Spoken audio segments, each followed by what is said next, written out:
Mga kababayan, bago pa man kayo matulog ngayong gabi o simula ng inyong araw, pakinggan muna ninyo ito ng mabuti. Kung kayo ay 60 taong gulang pataas at miyembro ng SSS o GSIS, meron akong mahalagang balita para sa inyo na yung Mayo 2026. May papasok na 8,400 pesos sa inyong ATM account. At hindi lang yun ang kwento. Meron pang mga karagdagang benepisyo na karapat-karapat sa inyo, mga bonus at tulong pinansyal na hindi pa natatanggap ng libo-libong mga senior sa buong bansa. At ang pinakamalaking dahilan ay isa lamang, hindi sila naabisuhan. Kaya nandito ako ngayon upang sabihin sa inyo ng buong katapatan, parang kaibigan na nakaupo sa tabi ninyo, ang lahat ng kailangan ninyong malaman bago dumating ang Mayo 13 at 14. Huwag kayong aalis. Ang mga susunod na minuto ay maaring magbago ng inyong buwan, ng inyong taon, at ng kinabukasan ng inyong pamilya. Mga kababayan nating mga senior citizens, kung kayo ay 60 o 65 taong gulang pataas at naghihintay ng inyong pensyon ngayong Mayo 2026, nandito kayo sa tamang lugar sa tamang oras. Ngayon, tatalakayin natin ang bawat detalye, bawat numero at bawat benepisyo na dapat ninyong malaman. Hindi ito isang simpleng video, ito ay isang kompletong gabay na gagamitin ninyo ngayong linggo para masiguro na wala kayong mawala, wala kayong malimutan, at wala kayong pagkakataong mapabayaan. Marami sa inyo ang nagmamasid sa kanilang cellphone tuwing umaga, naghihintay ng mensahe mula sa kanilang bangko na nagsasabing may pumasok na pera. Ang feeling na iyon ng paghihintay, ang kaunting pagkabahala habang hindi pa dumadating ang notification, naiintindihan ko iyon ng lubos. Kaya naman ang misyon namin ngayon ay tiyaking alam ninyo ang eksaktong mga petsa, ang eksaktong mga halaga, at ang mga hakbang na kailangan ninyong gawin upang masiguradong hindi kayo mapag-iwanan ng kahit isang sentimo na karapat-dapat sa inyo. Simulan natin sa pinaka-pressing na tanong ng lahat. Kailan ba talaga papasok ang pensyon ngayong Mayo 2026? Para sa mga miyembro ng Social Security System o SSS, ang karaniwang release schedule para sa buwang ito ay nagsisimula sa unang bahagi ng buwan. Ngunit ngayong Mayo 2026, ang mga miyembro ay dapat maabisuhan na ang target release dates na pinakamalamang ay mangyayari ay nasa pagitan ng Mayo 13 at Mayo 14. Ito ang mga petsa na dapat ninyong i-mark sa inyong kalendaryo, na dapat ninyong sabihin sa inyong asawa, sa inyong mga anak at sa inyong mga kaibigan na kapwa seniors. Kung ang inyong pension ay nakalink sa isang Union Bank SSS card, sa isang BDO, BPI, Metrobank o sa ibang accredited ATM partner ng SSS, ang pera ay karaniwang inirelease sa loob ng 2 hanggang 3 araw ng opisyal na disbursement date. Para sa mga naka-enroll sa electronic payment o e-wallet tulad ng GCash o PayMaya na direktang nakalink sa inyong SSS account, mas maaga pang maaaring matanggap ang transfer. Minsan ay isang araw bago pa man ang opisyal na petsa.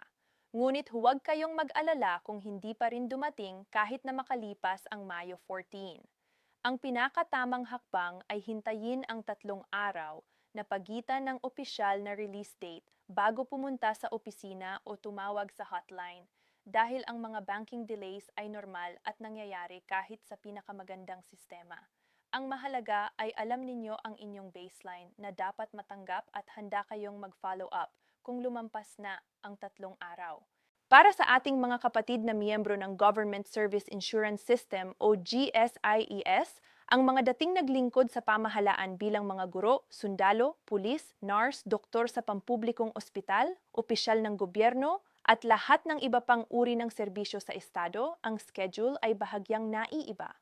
Ang GSIS ay karaniwang nagre-release ng pensyon sa pamamagitan ng Land Bank ng Pilipinas o ng DBP, Development Bank of the Philippines.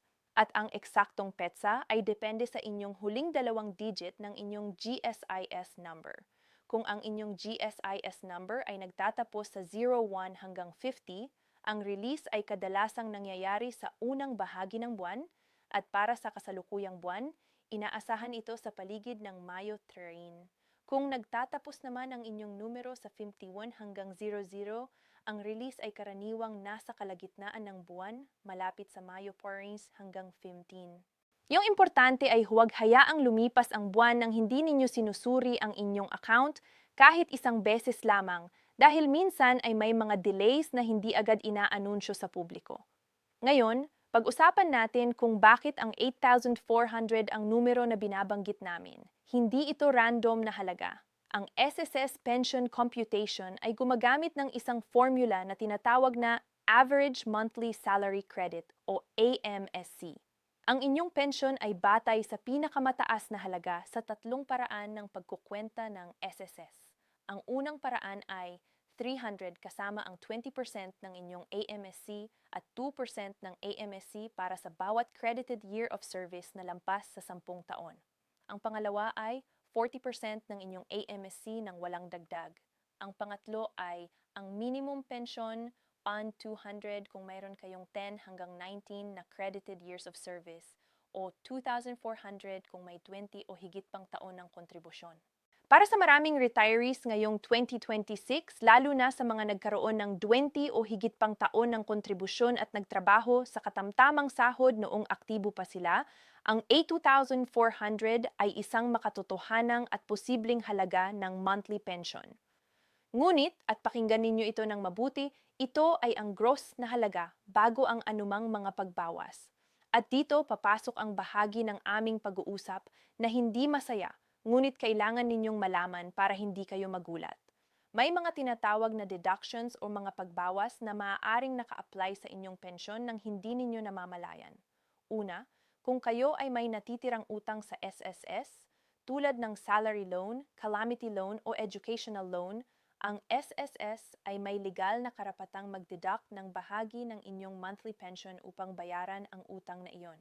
Kaya kung ang inyong pensyon ay 8,400 ngunit mayroon kayong outstanding loan na 60,000, maaaring 5,000 o 6,000 lamang ang aktwal na matanggap ninyo buwan-buwan hanggang mabayaran ang buong balanse ng utang.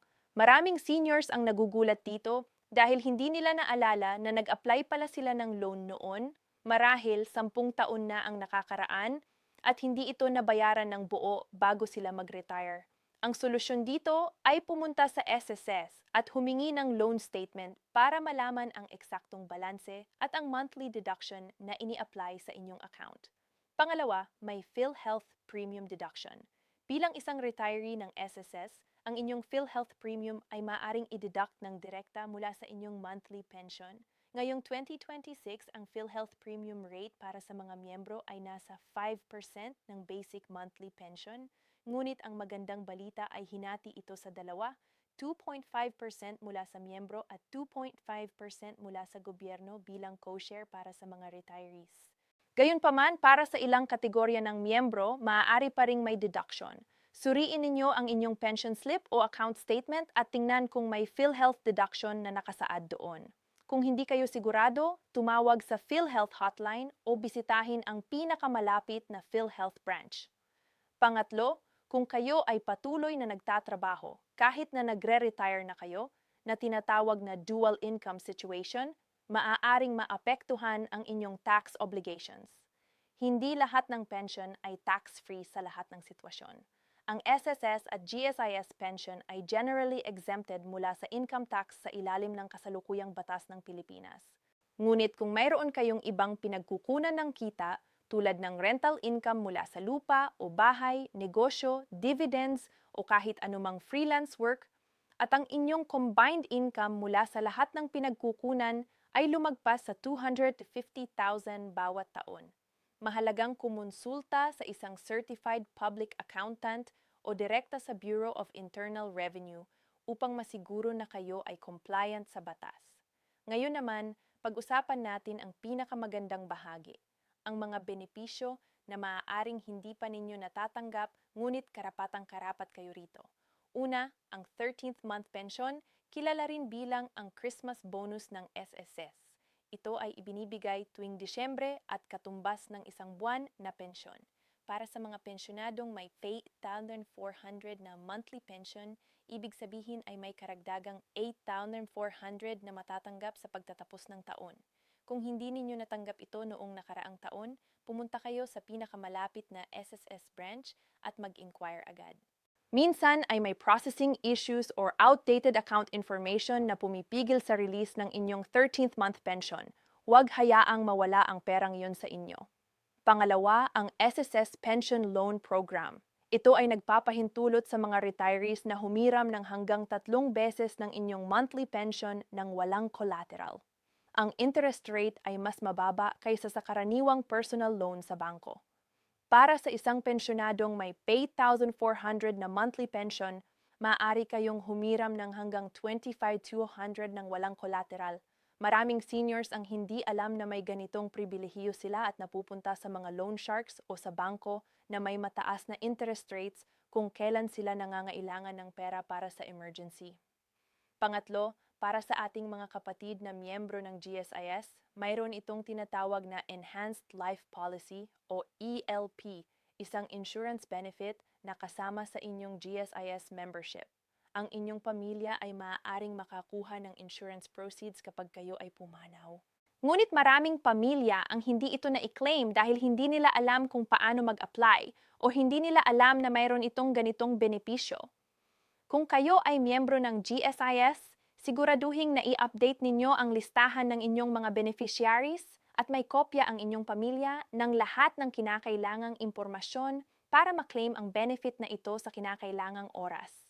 Pang-apat, ang Social Pension Program para sa mga indigent seniors na pinapatakbo ng Department of Social Welfare and Development or DSWD. Ito ay nagbibigay ng karagdagang 1,000 bawat buwan o 3,000 bawat quarter sa mga seniors na 60 taong gulang pataas na walang regular na pension o regular na pinagkukunan ng kita.